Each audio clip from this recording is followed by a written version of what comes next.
It wasn't the footage, it was the tone. Because when Steve Bannon sat across from Jeffrey Epstein in that recorded interview, what you didn't hear was outrage. You didn't hear moral disgust. You didn't hear confrontation. You heard something colder, clinical, almost courteous. You're telling me that during that day, you never had a moment. You sat there and go, what the f have I done with my life that I'm in a 6x9 jail cell? You're suggesting I was somewhat depressed, and how could this happen to me? I'm not saying depressed. I'm saying a moment of awareness of how could I get myself into this situation. No, I would just say how strange that this happens. Just, it's strange. People would either ask to borrow money or make some other types of comments about In the beginning. What were the comments? At the beginning, what were the comments? It serves you rich guys right that you're here next to me. There was nothing about your crimes. No.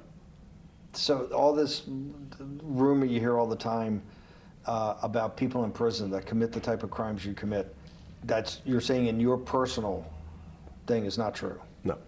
And that's where this stops being tabloid scandal and starts becoming something else entirely. The Department of Justice releases 2 hours of Bannon interviewing Epstein, a man already convicted in 2008 for sex crimes involving minors, a man whose name had become synonymous with exploitation, trafficking, and the rot of elite immunity. And Bannon's line of questioning isn't accusatory. It isn't prosecutorial. It's reflective. Did you have a moment of awareness? He asks. Did you ever sit in that cell and think, what have I done? That's not interrogation. That's image management. And then it gets worse. New messages between Steve Bannon and Jeffrey Epstein released in the Epstein files have ignited something of a civil war in MAGA world. In one message, Bannon suggests President Trump should be removed from office during his first term for erratic behavior. The Department of Justice also released a 2-hour video of Bannon interviewing Epstein for a potential documentary. This is Bannon. Because buried inside the so-called Epstein files are text messages between Bannon and Epstein dated December 31st, 2018. At the time, Donald Trump was president of the United States, and Bannon writes, going to blow him up right out of the box. White House Zero plans to punch back. Fort Apache with no cavalry en route. Epstein replies, he is really borderline, not sure what he may do. And Bannon responds, I think it's beyond borderline, 25th Amendment. Read that again. The architect of MAGA's populist war machine privately floating removal of Trump from office under the 25th Amendment. Not publicly, not constitutionally, privately, with Jeffrey Epstein. That's not a minor contradiction.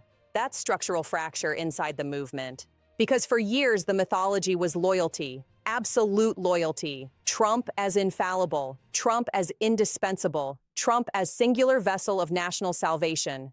And now we have documentary evidence that one of his closest strategists believed he was mentally unstable enough to warrant removal from office. That doesn't just embarrass the movement, it destabilizes it. And watch what's happening inside MAGA world right now. Influencers turning on Bannon, Roger Stone distancing, Marjorie Taylor Greene condemning. The same ecosystem that thrives on unity is fracturing over proximity to Epstein. But the real question isn't whether Bannon miscalculated. The real question is why he was there in the first place. He claims it was to secure interviews, 50 hours, a documentary, some long game strategy to blow Epstein up.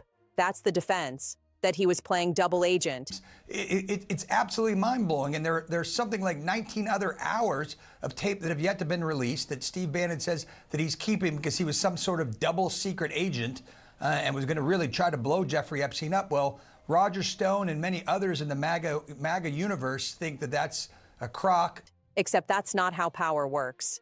When you sit with a convicted sex offender tied to underage trafficking and you offer him conversational dignity instead of confrontation, you are not infiltrating, you are normalizing, and normalization is oxygen. Then pivot to Les Wexner, the billionaire benefactor, the financial artery that fed Epstein's empire. He testifies before Congress claiming he was conned, claims Epstein stole hundreds of millions, claims he cut off contact in 2007. Maybe that's true, maybe it isn't. But here's the pattern that matters. Epstein did not build influence influence from nothing. He built it from access, from proximity to wealth, from elite trust. Money is leverage, and leverage buys silence. Lawmakers now say they want to follow the money because the money is the map, the plane, the island, the mansions, the aura of untouchability, all of it financed through relationships with powerful figures who now insist they knew less than they did. And here's the escalation you cannot ignore. We are watching two parallel narratives unfold at once. On one side, a movement that claims moral absolutism. On the other, documented proximity between its power brokers and a convicted predator. Not rumor, not speculation, documents, footage, text exchanges. This isn't about gossip, it's about credibility collapse. Because the same movement that brands itself as the defender of children, the warrior against elite corruption, now finds its chief architect explaining private strategy sessions with Jeffrey Epstein. And layered inside that is a constitutional grenade.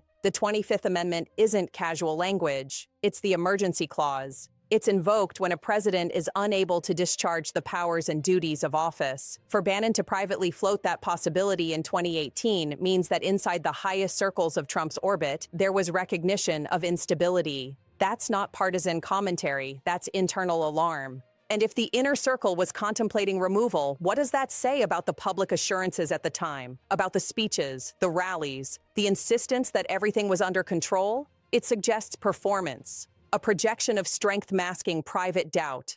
Now widen the lens. Epstein functioned as connective tissue between billionaires, politicians, media figures, financiers. He wasn't just a criminal, he was a gateway. A social broker who traded access upward and downward. When people say they were conned, that may be true in financial terms, but power rarely gets conned accidentally. It gets entangled, and entanglement creates vulnerability, which brings us back to Bannon. If you are privately discussing presidential instability with a man like Epstein, what information did he possess? What leverage did he hold? What conversations extended beyond what we've seen? Because influence doesn't always move in one direction. Sometimes the person across the table is collecting more than they're giving. This is why this story isn't fading. It's not because of tabloid intrigue. It's because it punctures the mythology of moral clarity inside a movement that has defined itself by purity tests and loyalty oaths. And fractures inside ideological movements don't heal quietly. They metastasize. The question now isn't whether Bannon will survive the backlash. It's whether the broader coalition can withstand documented evidence that its internal conversations were far more chaotic and far less principled than advertised. Because once the public sees private doubt, certainty never fully returns. If you care about following power where it actually leads, not where it performs, stay alert. The documents aren't done. The footage isn't complete. And the money trail is just beginning to be mapped. Missing what comes next won't just mean missing a headline. It could mean missing the moment the narrative finally cracks beyond repair.